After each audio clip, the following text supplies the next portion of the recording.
So, as you probably know, 15 years ago this October, my son Andrew was in Afghanistan and serving on a SEAL team as an EOD tech. Unfortunately, he and a man named Caleb, a SEAL team member who my grandson is named after, were traveling in a vehicle that rolled over an IED. We lost Caleb to the blast that day. Andrew lost 3 limbs, received many internal injuries, and had a traumatic brain injury.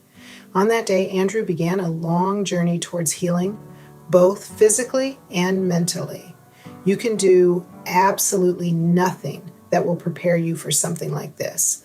When someone joins the military, their family comes to understand that they might get hurt or worse, killed. We totally supported Andrew's choice to do this. We knew that once his schooling was done, he would be deployed immediately to Afghanistan. He would be in very dangerous situations. Once he was deployed, there was always the thought in the back of our minds, wondering how he was doing. But getting that phone call from my daughter-in-law telling me that Andrew had been blown up was the most crushing thing that has ever happened to me. We knew he did not regret joining the Navy or becoming an EOD tech. He absolutely knew what the dangers were for him doing that, and our family totally supported his decision. Watching him go through all that he did is the hardest thing I have ever experienced as a mother. I do not remember the number of surgeries he went through during that first stay in Walter Reed, and he had already experienced other surgeries, both in Afghanistan and Germany. Seeing him understand what had happened to him, that Caleb had been killed in the blast, and that his life would be forever different was heartbreaking to watch. He was obviously no longer a toddler, and I couldn't fix the problem for him. There were some things that were helpful. One was that there were different organizations that came in and offered help to Andrew and to our family, and we did find many that were helpful. Unfortunately, some were not, like one group that gave us a nice canvas bag filled with socks. I know they meant well, but obviously Andrew did not need any socks. There were other groups that also provided stuff for our family members that was helpful, such as paying for flights back and forth and places to stay. What we all found most helpful were other veterans that came in to talk to us. They all had been injured in the sandbox and openly shared their lives with us and their journey to learning their new lives. Whether it was about getting through the hospital stay to dealing with the loss of limbs and rehab, they were open and honest with us. It gave us a picture of the future and what to expect. Hearing from these survivors taught me and my family how to look for the small steps and to celebrate them as they came. Andrew's blast was a defining moment in my life of the before and after. It took me many years to not preface my thoughts with, oh, that picture was before Andrew was blown up. Or when we were playing our favorite family game, Royal Rummy, and my thoughts went to the last time we played this, Andrew had both his legs and arms. I think the thing I learned from this experience that has stayed with me since is how important it is to appreciate life and being together as a family. I do believe our times together these last 15 years have been way more precious and appreciated in our hearts and minds. The ability to have time together really matters the most to me as family. Another thing that is so precious to me has been watching Andrew rebuild his life after the blast in Afghanistan to where he is today. He has shown me, by rebuilding his life, that nothing can happen to me that would stop me from moving forward in life as well. Andrew's rebuilding his life to what it is today is powerful to see and experience. You can catch up with him here if you haven't already at the wine bar.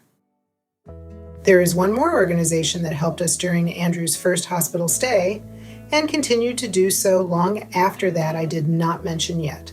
That is Boulder Crest Foundation, or BCF. And this is an organization that has been a part of our lives for these past 15 years and helped us so much. One of the founders of the organization is Ken Falk, a retired EOD operator of many years. Ken reached out to us within a day of hearing of Andrew's blast, and BCF offered to pay for our flights to Walter Reed. They also set up a place for us to stay at the Fisher House. Shortly after this, Ken came to the hospital to meet us. His care, compassion, and understanding were amazing and truly felt. They were there for us and Andrew. He was a rock for me in my world that had been shattered. Ken and his wife Julia created a retreat center for combat vets and their families, beautiful cabins with all the amenities situated on beautiful property in Northern Virginia. They have therapy horses you can spend time with, you can fish in their lake, hike their property. They provide motorized wheelchairs so all can partake. You can watch the chickens, there's a playground for kids, and much more. They gifted us 2 different trips where we could all go as a family and spend time there together. I truly believe that this was helpful for our family to move forward in our new reality. It is a beautiful facility that is peaceful and gives you the ability to step away from some of the hard things in life. Both times there as a family gave us a space to learn how to walk in our life with the changes that occurred. In 2018, Ken Falk and Josh Goldberg wrote a book called Struggle Well, Thriving in the Aftermath of Trauma. That book changed my life and how I process things. Michael and I went through this book with a small group of very close friends, and it taught me how to deal with the trauma of what Andrew experienced as well as other hardships I've faced in my life. We found it helpful to do this with these close friends. We shared with each other the hard times we have had to walk through. It framed what I had gone through. It gave me a different and better way to see the traumas and grow from them. One of their lines is struggle, strength, growth. BCF has gone on to create different programs, one of which Andrew went through called Warrior Path, which is their intensive program for combat vets. There is a video on Boulder Crest's website where Andrew shares what that program meant for him. We have all heard about PTSD, but have you heard of PTG? That stands for post-traumatic growth. But I am jumping ahead in my story. Let me back up a little first. So now I would like to share my story with you all. Many of you know bits and pieces of it. It started in June of 2023 when we were having a family reunion with our kids and all of Michael's siblings. We were sitting around the table after eating, and I went to say something and my tongue kind of tripped over itself and I mispronounced a word. I had a couple of twitches on the outside of my mouth during that time, wondered why, but then went on with the reunion. That fall, Andrew, Michael, and I went to Joshua Tree National Park and met up with John for a couple of days. It was an amazing time spent with our sons as we explored that park. Since June, I had noticed the issues with my speaking elevated slightly, and I had occasional twitches on my face. On the long trek home to Wisconsin, Michael and I talked about what was going on with my speech, and we decided I needed to see Eric Stater, a close friend and my doctor, about what was continuing to happen. I saw him within a couple of days coming home. That began a long process of appointments and testing across many months and many providers. The neurologist was concerned I might have ALS, and he did a test called EMG, which tested my muscles by sticking the muscles with electric needle probes all over my body. It did not show ALS, but he referred me to a neuromuscular neurologist at UW Hospital. He did more testing with physical movements as well, but thankfully he did not do another EMG. He drew maybe 10 to 12 vials of blood, and then we waited for almost 3 months for him to get back all the results. Eventually, I was diagnosed with progressive bulbar palsy, a progressive motor neuron disease that affects the brain stem, which controls muscles for speaking, swallowing, and chewing. By November of 2024, it had affected my tongue to the point that I could no longer speak.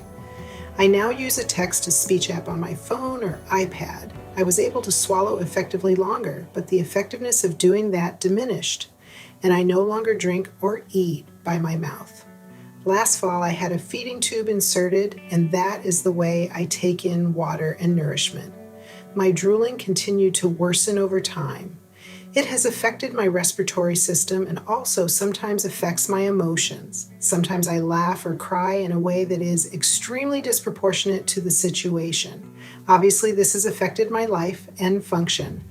I now live on a pretty strict schedule of feeding, so I stay well nourished. You might notice me slipping away for a short time to do one. I will be back, I promise. I still take walks, but I can't go for miles like I used to. I do exercise, but in short spurts. I spend time with family and friends because these things fill my heart.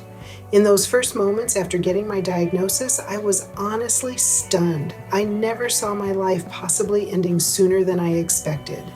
My grandmother lived to 105, and while I didn't want to live that long, I didn't want my life to be done at 67 or 68.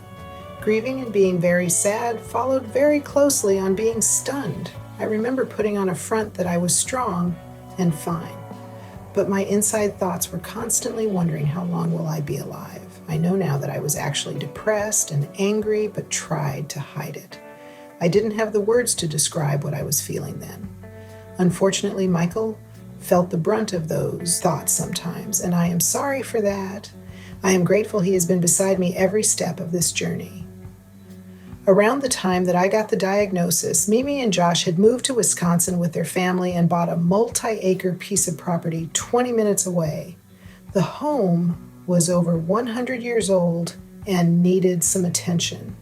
The next several months, I painted and hammered and cleaned to help make this home the way they wanted it to be. There was a moment when I stepped back into a floor heat vent and put my foot through the kitchen ceiling below. I got some bruises, but that is a story for another day. Such a great project and so fun to watch their dreams come to fruition. It made summer pass quickly. Getting my diagnosis while helping Josh and Mimi kept my mind from feeling the fears I felt for long periods of time each day, and I was glad for that.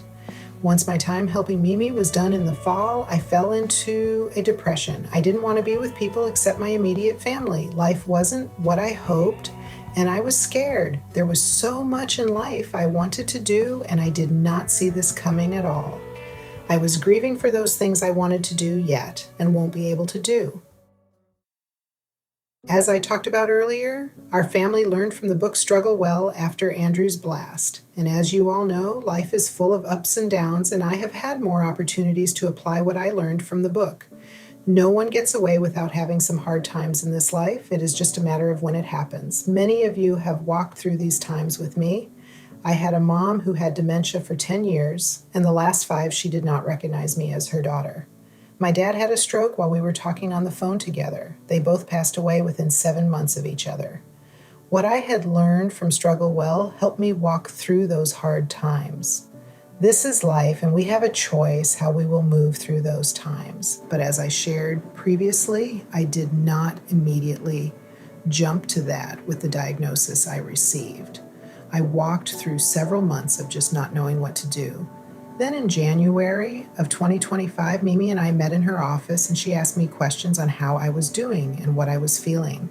We spent time talking and crying over the reality of what I was dealing with. Just naming those emotions I was feeling helped clear my mind enough that I could face specifically what I was feeling. Now that I had named those, I could move on, working through what I was feeling instead of being stuck. But it is a choice to do that. She also shared with me around that time the Stockdale Paradox, which I found so helpful. Admiral Stockdale was a pilot and was shot down during the Vietnam War and was a POW at the Hanoi Hilton for 7 years. His quote says, "You must never confuse faith that you will prevail in the end, which you can never afford to lose, with the discipline to confront the most brutal facts of your current reality, whatever they might be." This quote illustrates the balancing act that I felt like I wanted to live in. I definitely felt a change in my heart and spirit as I moved forward from there. Mimi also gave me a beaded bracelet that has the words "Choose Growth" in Morse code in the beadwork. What a good reminder for me to go back to the things I had learned after Andrew's blast and apply it to what I am currently going through. There was a feeling of empowerment in making that choice. I had no say in dealing with PBP, but I had complete say in how I moved through this journey and what my mindset would be. I do know the reality of the symptoms of PBP and have experienced the progression of the disease. I also have hope that I might be healed, whether it comes from the medical community, my acupuncturist, or from the God I love. I live like I am going to be here for years. I make long-term plans. I have my routine of meditation with God, breath work, being outside and exercising that keeps me in a good headspace. The growth definitely came in stages, and there are times I have gone backwards. There are days I wake up and life can seem almost too heavy to walk through on that day. I have to choose again to get up, follow my routine, and move forward. Usually very soon after getting up and following my routine, I am ready to move forward through the day and enjoy it in whatever it holds. This past fall, I took the online course at Boulder Crest called PTG for Life, Learning to Struggle Well. I so enjoyed going through this course and listening to the different individuals from BCF share thoughts and insights on struggling well. It was very helpful for this journey I am on. I would highly recommend it to anyone who might be interested. For years, I have wanted to have an event like this and share Boulder Crest Foundation and how they help veterans, active duty military, first responders, and people like you and me. I hope to raise money for them as well. Planning this event has been such a fun process, and I see God's fingerprints in the process of bringing this to fruition. After Andrew's blast and being able to read Struggle Well, I believe I learned how to stand and not be laid out by the emotions and struggles of watching my son go through what he did. That is when I learned that I can let hard things lay me down, or I can learn how to become strengthened by hard things. It is my choice to make. I am still standing after my diagnosis. It took a while to get to that point, partially due to all the testing and waiting for results, and partly because I believe I got sucked into grieving the possible loss of my life. But after talking with Miriam and naming the feelings I was having, I knew the steps to move forward and grow. And I am now standing and facing it realistically, but with the hope of healing. Andrew has said that hardship often makes us more of who we already are. I have seen this played out both physically and mentally in my life. I did not know how strong I could be physically until this diagnosis came. I have pushed my body physically in ways I have never before. And mentally, I did not know I was as strong as I have found myself to be in this journey. I have learned that quiet and internal strength is the best kind of strength to have for a life you choose to live. It helps provide the things I need to have for the life I want to live. Now, there is way less of dealing with things that really aren't important to me. Like in the Stockdale paradox, I know that this condition can end my life way sooner than I want. But I am choosing life each day, and I am so grateful for each day. You are hearing my story today and about how my whole family has learned from Struggle Well. I could not be prouder of my family. I have 3 amazing children who are incredibly strong, and they do things that help others and fill their own hearts. I have 3 amazing grandchildren whom I love so much. They are growing into amazing people, and it has been so fun to watch. I have an extended family that has been there for me since the beginning, and whom I also love very deeply. My friends have surrounded me with love and care and physical help during this time, and I am beyond grateful for that. I believe that this journey I have been on has allowed us to become even closer, and I realize that time spent together is the most precious thing there is. I'm hoping my family and grandchildren have learned that if you choose growth, you will become stronger and have a more balanced, or Stockdale paradox way of looking at life. I want them to know that it isn't if you will have struggle, it is when. Choosing how you move forward through struggle will determine how you feel and grow on the other side of the hardship, and choosing growth definitely leads to strength. Not physical strength, but deep inner strength. And the most important thing in life is spending time together with your family and friends. It is full of love and heart-filling time that makes us better people. My family and close friends have been there for me. They have surrounded me with love and care and physical help. I am beyond grateful for my family and friends I have. They have loved me through the hard times of dealing with this journey. They ignore my need for a device to communicate. They even ignore my drooling. Through this all, I believe our relationships have become deeper and more real and more caring than ever before. Thank you all for coming and making my dreams come true tonight. We are so grateful for family and friends that surrounded us when Andrew was injured, and again for surrounding us in this time of me dealing with PBP. Thank you so much.